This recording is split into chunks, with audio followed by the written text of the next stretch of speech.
Welcome to JustWannaQuilt, a research podcast coming out of Tulane University Law School, where we explore all kinds of things, stories about quilting, tools, field trips, maybe some famous quilters stop by, and, of course, a little bit of copyright thrown in just for fun. I'm Dr. Elizabeth Townsend Guard. I'm a law professor at Tulane University Law School, and I just wanna quilt. Today we're having a conversation with Liz Lesher. She was a law student at Tulane, and now is a lawyer. And we talked to her about her quilting life and sort of her philosophy and what she likes to do with quilting and her approach, and a little bit about ironing. Hope you all like it. Okay. All right. This is Elizabeth Townsend Guard, and we are talking with a quilter. So tell me who you are and where you are. My name is Liz Lesher, and I live in New Orleans, Louisiana. Yeah, and how do we know each other, Liz? I used to be your dad's legal assistant. Yes, you did, which is because you were a law student. Right. Yes. Yes. So my dad has had a number of legal assistants over the years, and you were one of them. So, but then you grew up and you left, and that's always good too. True. Yes. So that's what we spent a lot of time with law students, and you're all super awesome, and then you graduate, and then you go on your adventures. Okay, but we're not here to talk about law school. Well, maybe we are. I don't know. We'll see. But we're here to talk about sewing and quilting. And I really do appreciate you coming and chatting with us today. It's really awesome. Of course. I love talking about quilting. Cool. Okay, so what's your first memory of someone sewing in your life? My mother used to always hand make our Halloween costumes every year, which in retrospect, I'm not sure why she did that. It couldn't have been easier than just buying Halloween costumes. But that meant that we were always, around September, we would always, go to the Joann's and pick out which Halloween costumes we wanted, and then pick out fabric and watch my mother, cut and sew them all on her very old singer, truly old singer. But that's probably the first time I can remember someone sewing. My mother is also Oh, sorry. I was just going to ask what costumes did she make?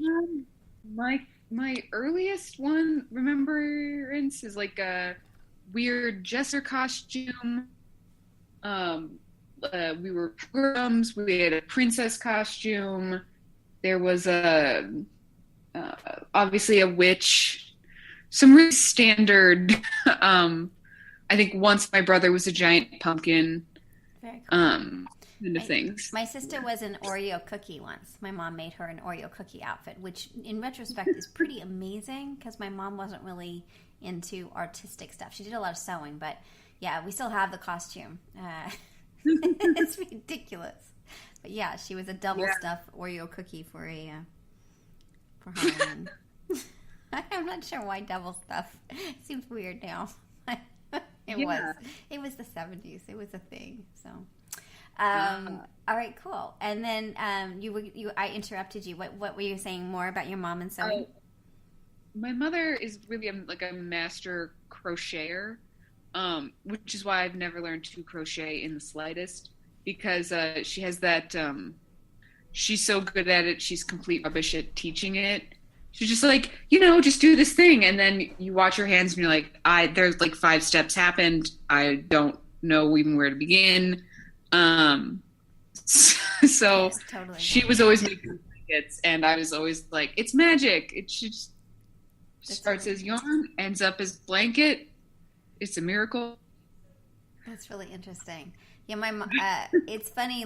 So when did you sew as a kid, or because you were not gonna do that? What did you end up doing? Yeah. Well, she's my mother less an expert at sewing, so that was a lot easier to learn from her because occasionally she would mess up, and then like that's kind of where you learn. She also realized kind of early that I loved ironing things, which is a weird. I just really loved as a like 7, 8-year-old, like you could like spray water on something and then watch the steam come up. For some reason, that was very appealing to me as an adult. Everyone has weird childhood preoccupations. So when she was either sewing a hollow patch or quilting, like it was always my like little grown-up helper task job to like iron things so that they were flat. And I guess that's more how I learned how sewing worked generally, is because there was actually a task for me to perform. And like, the machine would break down, and so we had to fix the machine, and that meant I understood how the machine worked, rather than crocheting, which was an absolute solitary sort of job. That's really interesting. How are you? Do you still like ironing? I do, actually. When I quilt now, I always save all of the ironing for the end so I get to all do it at once. I have no idea what it is. Probably at this point, just like nostalgia. Now, do you like a lightweight iron or a heavyweight iron? I kind of like them heavier because I feel like it's more efficient. Interesting. But yeah. And any kind of iron in particular, or are you fussy about your iron since you like ironing? Or? Oh no. Iron? I'm not very. Yes, irons. All iron things. Hopes. That's cool. Okay, and then one more question on ironing, because that's what we need to talk about. Do you use water or starch or a fancy spray, or like what ironing tip do you have for us for today? Water, but not too much water. Interesting. Like a small amount of water is really will help. If after you iron it, it's still wet, you use too much water, like you're kind of getting in your way. Yeah. There. But not starch. You're not a starch person. Never done starch. I would say that my other tip that is. Wait, hold on. Because I made this mistake. Say it one more time. I'm going to ask because we lost you again. So, what about starch? How do you feel about starch? Yep. I never bothered with starch. I always felt like water did fine. I would say that my one tip, though, because I made this mistake very early on in quilting life, is always set your iron so that not only because you can set the iron based on how hot it will be, like for the fabric, right? You want, if you're ironing cotton, you set it to the cotton standard.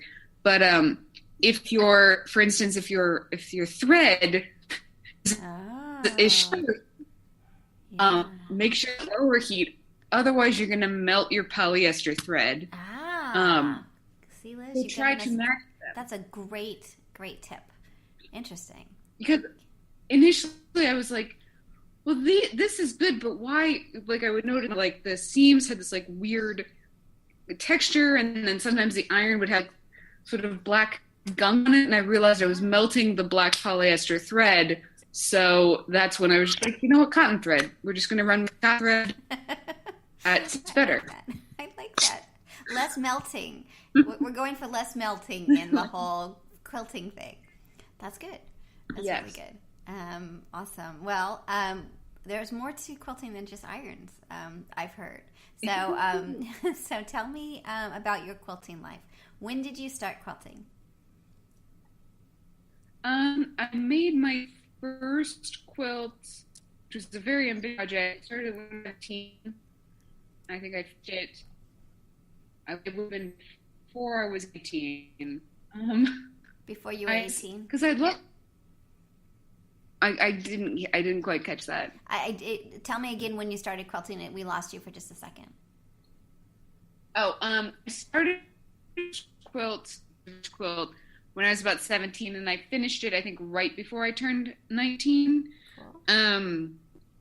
It was my mother would quilt. It wasn't her number one thing, but I've always really liked how quilts look. And I also, so I had this like grand ambitious like end of high school project that took me forever. But, then I had done it. Once I'd done it, I knew I could do it again. And I got better at it and obviously faster at it. Yeah. So what style quilting do you like now? Do you do anything in particular? I like, at this point, scrap quilts, because I don't know, it's ideologically a bit up my alley. Like, I don't like waste. And so I made a few like log cabin quilts. Right now I'm working on a spider web quilt, which is so far I'm on track to finish like a queen bed size quilt. Haven't bought no fabric except for obviously the borders and the backing will have to be, because those are large sort of pieces. Cool. But that's amazing.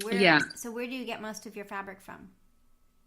Well, either they're from earlier project where I did fabric. You can't really go to a Joann's and like walk past all the fabric and not be like, you gotta eventually, if you go to enough Joann's, you're gonna just buy some stuff because you're like, I like that pattern so much. Or also people send me fabric now. I went to Smith College for undergrad, and there's a Smith College sewing and labor arts and knitting group. So I know a few people from there, and they're like, can we send you our scraps? Because we have so many. And I'm like, yes. Good. That's awesome. So that must be awesome to get a box of scraps in the mail. Yeah. It's awesome, because I don't have to buy fabric, but it's also great in the sense that everyone has like their weird like color or pattern preferences. Like I very rarely voluntarily buy orange or bright yellow, and then people will just send me color I never would have bought, or like novelty fabrics that are like Christmas or Halloween themed, or like have things on them I would have never picked deliberately for myself. Yeah. But that's good in the sense that like, cool, this quilt will not be my favorite or colors over and over and over again. Yeah. Interesting, mix it up. Yeah. Do you find that you design the quilts based on, like, do you have a design in mind, or do you see the fabric and go, oh, I'm going to make X?